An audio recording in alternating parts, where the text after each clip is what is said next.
Hey, welcome to the Early Morning Musician. This show is for artists committed to creating in the margins. Before their day jobs, after the kids are asleep. From the business trip or the basement. We get it, and we're going to share everything we've learned along the way.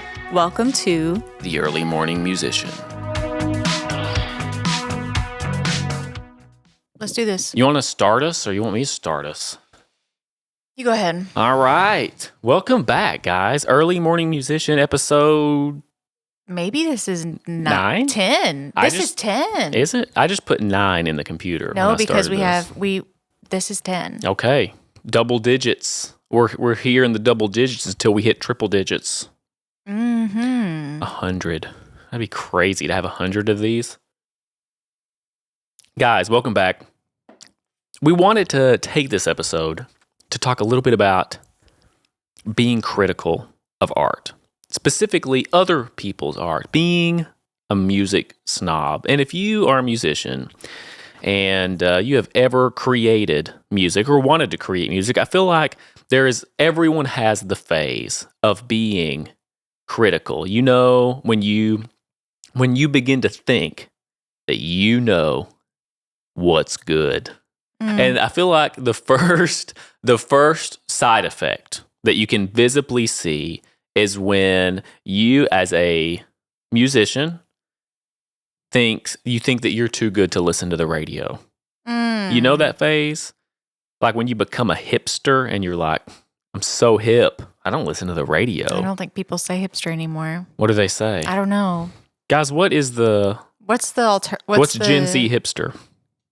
Gen Z hipster? Yeah, what are people saying now? I don't know, but you're the cool kid, so you definitely don't listen to the radio because your taste is too sophisticated. We've been there. I was definitely there. I as a teenager, I was into kind of like the music I listened to was way too hardcore for the radio, you know? And I definitely like looked down my nose at people, you know? I just thought... Who just ate whatever was fed to them. Yeah, you're just eating what's just fed to you. Just the slop it's that's crap. Fed. Music, you know how people, I've heard people say this all the time, like, music's getting worse. Like, everything's gone to crap. It's terrible. Right. Where's the Bohemian Rhapsody of 2024? Right. Like, music used to be this, and it's like... It used to be Yellow Submarine. Yeah, and it's like, it's the Beatles. It's what happened to music. Like... It used to be Jimi Hendrix. Yeah, like that's real music. Music used to be 17 minutes long. 100%. Like the songs were so long, and like it's funny because you hear these big names of these big bands. I don't want to say any because I'm sure that I'll start a fight on the internet about how amazing some of these artists are. So I won't use any specific artist names. But some of these artists you go back and listen to, and you're like, oh gosh, I don't like it. It's not. But what does it mean about me if I don't like it? If I don't like this. It's really not allowed to not like certain bands if you have good taste. Right. Right. So just don't tell anybody. Right. You don't tell anybody, and then you formulate, you become a critic, like you become the critic of all art, and you're so good at just identifying good art, bad art, that's good. Like you think that and you identify, and it really does something for your ego. It especially does if you have like a close-knit community of friends who also verify all those, lists. Yes, and you learn like the niche, the super niche weird band names. A million of them. Like when you would get in those conversations where everyone's just throwing out a million. Well, it's like those indie videos. Band Remember names. those videos that they used to do at like South by Southwest where they would be like, "Are you here to see Picnic Hello?"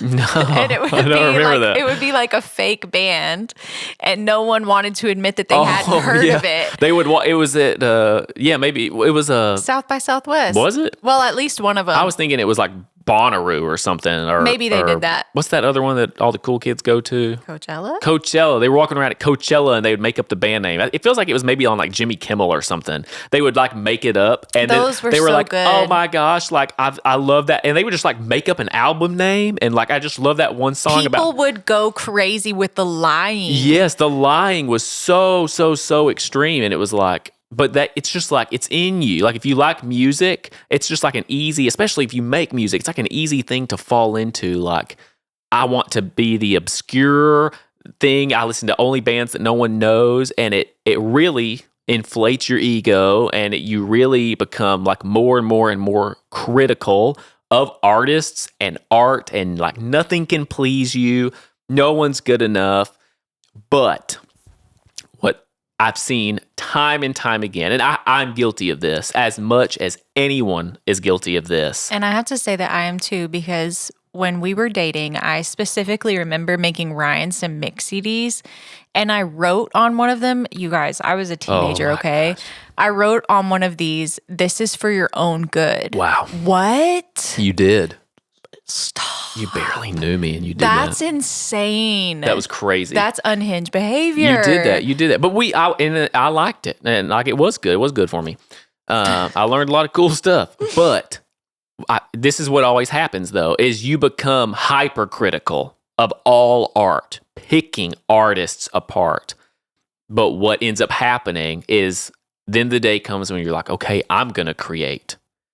And the thing that happens is that same critical mentality that you have been aiming at everyone so easily and mercilessly, just ripping their art to shreds and finding the most tiny, obscure people. All of a sudden, all that critical energy is now aimed at your song and your art. Mm-hmm. And you will become so paralyzed because you will immediately realize that your ability to recognize amazing art and your ability to create amazing art are nowhere near each other, not even in the same ballpark. Mm-hmm. So what happens, of course, is you either do one of two things. One, you just stop. You just stop creating. And you try to settle for being a really good music connoisseur. Yeah. You're just like, I'll just critique everybody, like they do with the movies. It's like, who are these people rating movies? I feel like I have no clue. I could not name a single movie person who critiques movies. Couldn't name one. But I could probably name you some like producers and directors who have had bad movies. Who make movies. Yeah. And the critics haven't liked it, but I don't know any of these critics. But I know some of these amazing producers and directors. Point being, you get in there, you go to write, you can't do it, you go back to what's comfortable, criticizing. Or what ends up happening is you're like, hey, I do want to work, but you work a song to death. You work it over and over and over and over and over and over and over, and it's never, ever good enough because you are so extremely critical of it, you can't let anybody see it. So you've got to keep working at it, rewriting it. Now, let me temper that statement. Rewriting is good, okay? If you're not writing and rewriting songs, okay, you Google that, YouTube that. Songs take time. You do have to write and rewrite. But there is definitely overworking a song to death. And if you're extremely critical of everyone else's art, and you get in there and you cannot make art that is even as good as the art that you were critical of, let alone some of the the triple platinum artists that, have been touring the world for 30 years, you don't do anything. You can't get it out. It's a really hard hump to overcome because in order to get out of it, I don't know of any other way other than to just be humbled, like Kendrick Lamar. You sit down and you be humbled. Yeah. And as soon as you release a piece of art, if you're not humbled, you're going to be. Right. Right. Exactly. I can tell you feel strongly about this one. Oh, yeah. I mean, I feel like it was one of the major things that I had to overcome to produce. And especially when I had to. Me too. Because we started, for Geraldine, one of the biggest hurdles, of course, is money. We wanted to release consistently, and we had been following, I had been kind of following Nick D. Everybody knows who Nick D is right now. Him and Connor and all those guys, they just kind of took this tactic of like releasing music extremely fast. I think they do like a song a week. Unbelievable how they do that. It's all online. It's all online. Nick is not playing any shows. No touring, no live shows. Yeah. And homie's got like more Spotify streams than most, like in the millions. He's up there. He's way up there. And seeing this guy how do you do a song a week? Like, we wanted to do that. We knew that, a song a week we probably wouldn't be able to do. It took him time to work up to that. And he has a family. Yeah. So we were really, impressed by that. And he was in his 30s. Right. He's like an older guy, older like we are. And we're like, holy crap, this 30-year-old guy came up out of nowhere. He didn't even start till he was like 28. And I was like, oh, I can do this, but we it saw takes something that we thought we could. Yeah. I saw something I could do. But there was this hurdle of mixing and mastering. I had always paid someone else to do those pieces for me because I just felt super insecure about it because it's hard to do. The room has to be right. The studio monitors, your ears. Like, if you talk to a guy who mixes like professionally, the hoops they will make you jump through are like insane. Like those guys. And I appreciate it for what it is, but it makes it impossible for like your average guy to get up and just, I'm going to mix a song today. Makes that feel impossible. So in order to make Geraldine happen, I had to accept where I actually was as someone who makes music. How good of music can I actually make? And I had to be real with myself, and I had to choose to like put it out into the world, regardless of whether it was absolutely amazing or I'm going to put it out there and like, it's okay. It needs work, but it's okay. And that's humbling. So like, yeah, like it's fresh. It's less fresh because I feel like I'm getting better at the mixing and mastering side. But yeah, tough. Those first 3 songs, my ego had to take a back seat so that I could do it. So that I could like do it, It's tough. Absolutely. I mean, I think we said this in a previous episode, but I think that the people who are the snobbiest in an area are the people who are probably creating the least amount of art in that area. Yeah. You realize really, really quick, and we've said this, you realize this when you get into professional environments. You realize this when you put your music out there for, when you put your music on Spotify or when you put maybe it's different for music because say if you're a painter, you don't have to put your painting into like a forum with the best painters in the world as how people listen. I don't know, maybe that's like a museum. Is that a museum? Yeah, but you don't have, as a musician, you kind of have to put your music on a platform where the best people in the world are sharing that platform with you. So maybe it's just specific to music. You guys can maybe tell me if you're in some kind of different art. Yeah. If it feels like that. But I just found that, and maybe also if this doesn't feel relatable, I have found that there are things that we have felt, like personal experiences that we have had, that other people are like, that's not how it felt for me. But we were so humbled by how snobby we were. Yeah, I was a jerk. When we're talking about this, we're not talking about anybody else. We're not talking like it's not reacting to a person in our mind. It's us.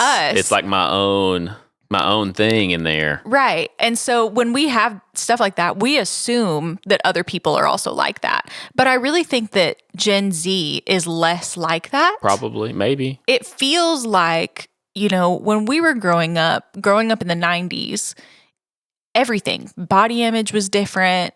You had to heroin chic, like other body types were not okay.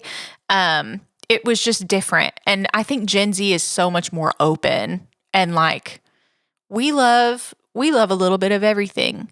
But then again, I don't know, maybe you guys can tell us, but we're talking to ourselves when we're talking about this. For sure. Because the higher the higher you think you are, the farther you have to fall.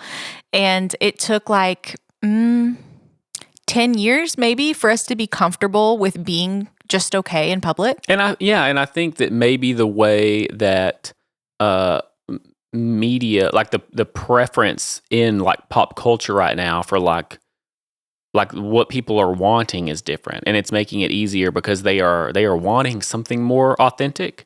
Like in the early 2000s and 90s, like when the internet was invented, like there was this trajectory of like making things look and sound good on the internet. In the beginning, it was terrible.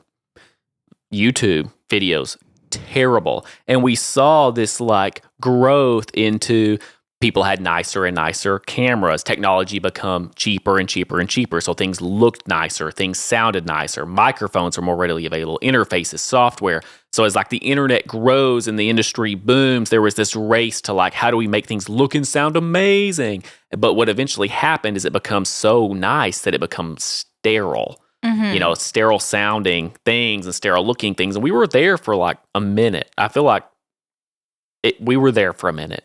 But what kind of happened now, and I think kind of the Gen Z phenomenon that we're seeing right now is they don't want that. We want things to feel, and I feel it too. Like when you're scrolling and you get to something that looks too good, it's just like, oh, commercial. Yeah, that's a commercial. That's an ad. That's too nice. Next, Yes. I want to see someone's like fuzzy looking camera, and I want to see him like trip over his cat and like bump his head and like, you know, just like. And it's become meta in a way now, because I was just coming across a video the other day, and this guy was saying how to get comfortable on camera when you're making TikToks or when you're making reels.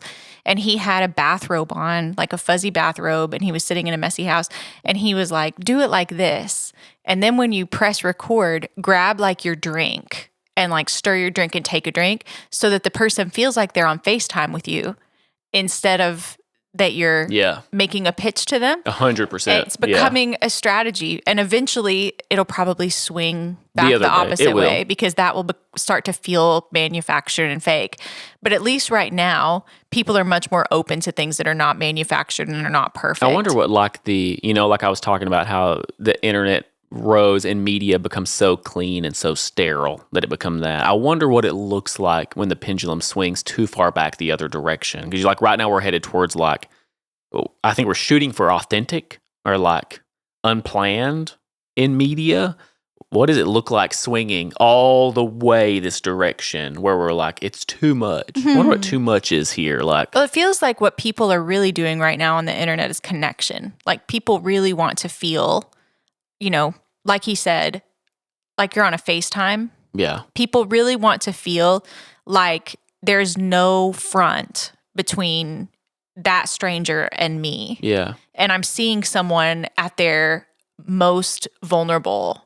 Yeah. It's like voyeurism. I heard Gary V. He's one of those social media guys.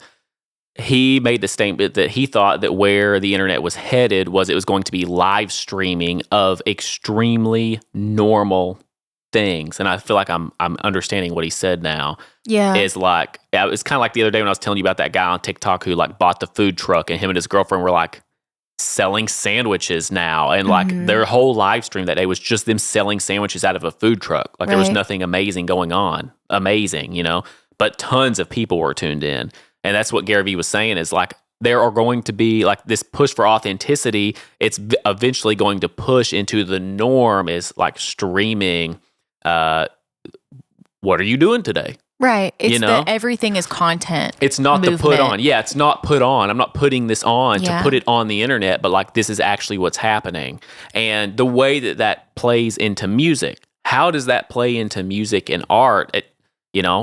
It spills over into not just the final art itself, but maybe the creation of the art. You know, people will take an appreciation to like seeing a song be written. And you see TikToks and things like that now where someone's like, hey, look at what I just came up with. Charlie Puth. Exactly. It's his whole bag. Look how I did this. So it becomes more like you're in the moment with me as I'm creating. But the only way to get there, obviously, that's extremely vulnerable. That's the thing, is that I feel like kids today young people today are being raised in vulnerability as norm.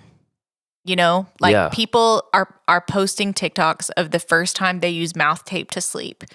And it's a completely different world than we were in when the internet was happening. And that's why we have like these millennial like idiosyncrasies, like the millennial pause. Yeah. Because we adjust ourselves. We want to look a certain way. We're like, oh no, I'm on the camera. Like, let me cover up I got fat, and like, is this my good side or my bad side? Like, it's gotta be perfect. Right. When that's not actually what's happening, you know, but we still feel that pressure, you know? So we have come to a very like,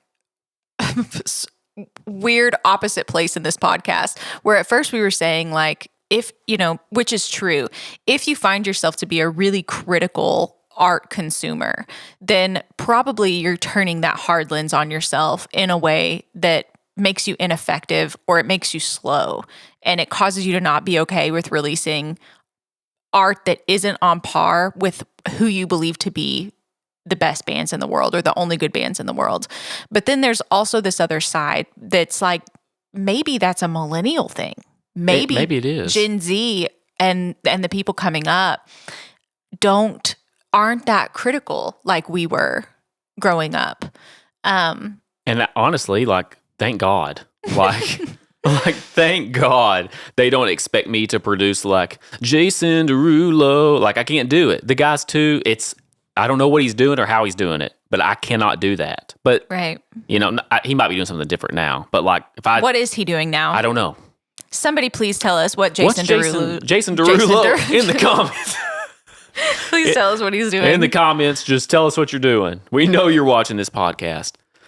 But that's really the meat, is like, be vulnerable. Yeah. And like, put yourself out there. Like, the world is dying. It's like that TikTok of that lady where she's like, say the weird thing. Like, you really have to let go of all those things and be like, hey, I'm just going to invite people into my world, into the thing that I love. Right? You're doing the thing that you love and invite people into it and create community around it.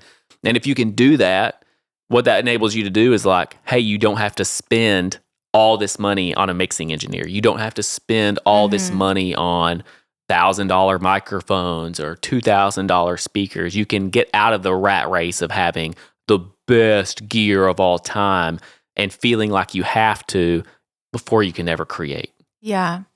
One of my favorite quotes is C.S. Lewis, and he said, the moment that good taste is known, some of its good taste is lost. Whoa. Yeah, it just came to me. Stop it.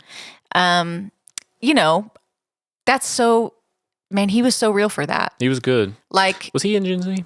when you How would a realize Gen Z C.S. Lewis say it? that when you realize that you are the one with good taste, some of that good taste gets lost. You have to be unaware. It has to be not self-conscious. It has to be just for the enjoyment of a thing, because once that critical eye is turned on stuff, you don't realize that it's turned on yourself. But when you say you have great taste, there's nothing wrong with having great taste, but it has to be bent towards the enjoyment of the things and not the criticism of the other things, because that will really slow you down. And you think that it's going to help you. You think that if you have a very critical eye, very critical taste about your art form, help you create. That it will elevate you beyond the people that you think are under you that don't have good taste. You think it's giving you a leg up. And that's what we're essentially trying to say is that Good job. You're getting it better than I was getting it. I came into this being like, how am I going to communicate this? We like swam through this podcast. There was a moment in the middle that I was like, where are we at? No, it's good. I feel like I'm getting it. Like literally as I'm sitting here, like I'm getting it. And it's like, it's with me. You know, now it's with me. Yeah. So it's what you think is helping you is probably actually slowing you down. Right. And we found that when we took an I enjoy and I appreciate lens to art, when we were looking for the good stuff about everything that we heard. Yeah. What's the good thing about this song? Not, can I find something in this? What can I learn from this genre I used to make fun of? And every time we listen to the radio now, I feel like we're like, oh, that was clever. That's the catchiest hook I've ever heard. So good. How did they do that? It's constant appreciation, because being humbled will give that to you, but we want that to happen for you before you get humbled for as long as we were. Yeah, and there's nothing wrong with being humbled. Like, it's just part of life. Right. But if we can help somebody be like, before I am a perfectionist and grind my face in the gravel for 10 years. Yeah. Let me just readjust really quick. Yeah, and it also like, it just makes you so much more kind towards other people beginning the creation journey. Like you might know somebody who's creating something, starting a small business, doing the music thing, whatever. And what I found is even when those types of people around me used to in the past, when they put something out, I would have been critical of it, like, oh, that's not good, like the mix ain't good, oh, the hook's not strong enough, oh no, that guitar wasn't intonated right. Like I could just there's so much affection go down the list. Yeah, now for watching people begin to create. Now when somebody I know puts something out, I'm just like, oh man, like I hear it and I'm like, oh, I want to text them and be like, that line that you had in the chorus, like I just want to tell them and love on them. You can't help but to really hype get it. Yes, these early artists. And it happens with us. Like you passed a food. This is so sweet, you guys. We passed a food truck the other day nearby our house that had like gone out of business. Oh, so sad. And nobody was working it anymore. And Ryan was like, in a really real way, he was like, man, that food truck makes me so sad. You could tell like, the graphic on it was like so nice and fresh. Clearly, this thing was not old. This was like a newer food truck that obviously didn't make it. Someone had sunk. I mean, food trucks are expensive. I don't know if y'all go YouTube or how expensive they are. Someone had sunk so much money into this thing. And it was for sale. And what was it called? I don't even remember. I don't remember It had either. a really clever name. Cute, the very graphic catchy. was great. And I was like, that was someone's dream. Yeah, Ryan was like, that was somebody's startup. That was their dream, and it didn't work. And you feel this like, this compassion and this appreciation and this mercy. Mercy is probably too strong of a word, but mercy, because it's like doesn't matter the mistakes, doesn't matter the flaws, doesn't matter the stuff that you would have done differently. The constant creation and putting out of your own art softens you so much to the dreams of other people. Yeah, you just see the humanity all of a sudden in everything. You begin to see all of it and realize like everything that I see was a human trying to achieve their dream. Right. There's nothing to be critical about. Like after you get humbled, the only way to get back on the horse is to deeply tap into self-love. Yeah. And like, oh, wow, I don't hate myself for being embarrassed, or I don't hate myself for making bad art, or I don't hate myself for putting something that was really cringe out there. Yeah. I'm not going to run from that. Like there's an inner child in here. I know I've talked about the inner child on other podcasts probably, but like there's an inner child in here who really wants to create and who put that out there because she was excited about it and proud of it. And I want to bolster her up. And you have this self-love that fosters after being humbled. And once you get that for yourself, you can give it to other people. Yeah. So if you're being critical, just shut up. Yeah, that's what I shut that's up. what End I of always episode. Say. That's done. what I always say. Just kidding. I've always said that. Yeah, guys. So like, turn down the critical. If you are, maybe you're not. Maybe that's a millennial thing. Millennial, if you're out there and you're being critical, just relax. Yeah, relax, millennial. Yeah, just relax and like try to find what is good in art, whether it's the radio and it's the biggest thing that everyone loves, so it's not cool to like it. Find what's cool in it. Or if it's like the guy who lives down the road who literally he recorded it all on his iPhone and he just put it out into the world, and you're like, man, why did my dude put that out into the world? We were watching a video the other day, and it was an account. It's a music account. And probably, those music accounts that that the people that are following it ironically. Oh, yeah.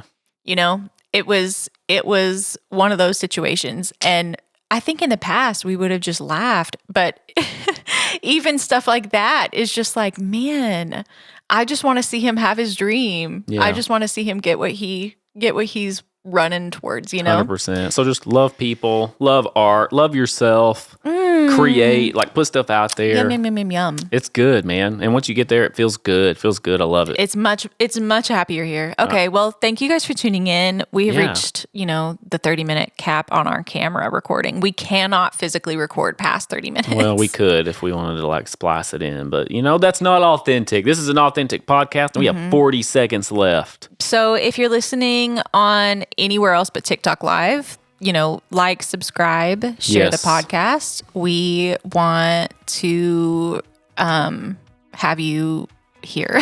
And if you're on TikTok Live, this was our first time. We tried to record one earlier and we found out it didn't work at all. It still might not be on. We don't know. And if you are on TikTok, thanks for tuning into our very first TikTok Live. And we will catch you guys next week. and can't wait until then. So thanks for tuning into the Early Morning Musician.